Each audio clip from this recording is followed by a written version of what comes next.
When the call from Stanford came, my father spent the equivalent of a year's salary to buy my ticket. It was my first time on a plane. When I landed in California, it wasn't exactly as I'd imagined. I remember that first drive down 280 coming from the airport with my host family. If you're not from here, California is advertised as being really lush and green. But when I looked out the window, it was more brown. I guess I said this out loud, I'm not sure why. My host, Mrs. Jane Earl, gently corrected me. We prefer to call it golden, she said. And that's exactly what I mean by choosing optimism. It's about reframing for the positive. Where I saw brown, she saw golden. This slight change of perspective had a huge ripple effect on how I thought about the world around me.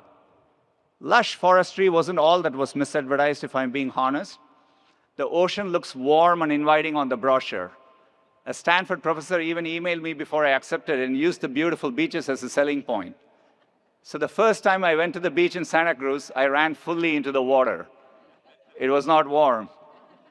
I've since learned that the Atlantic can be warmer, which, by the way, is the only reason Stanford joining the ACC makes any sense at all. Despite the brown hills and the cold ocean, it seemed like almost everyone I encountered had a generally positive outlook on life. Maybe it's because you can wear shorts all year, I don't know. I found myself adopting this California optimism, and it helped me navigate one of my bigger pivots during my time at Stanford.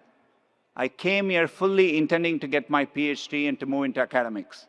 Life had other plans, and I needed to get a job sooner. So I left my doctorate program, and Stanford was generous to offer me the chance to fulfill the requirements for a master's. I could have seen it as the end of a dream, but thanks to Mrs. Earl, I was able to see that particular brown hill as golden. In that moment, I chose optimism.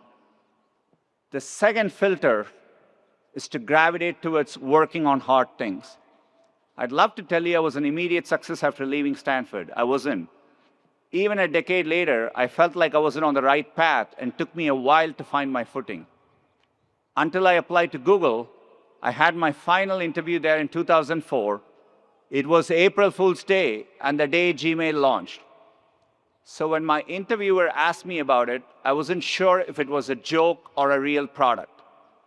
That's because at the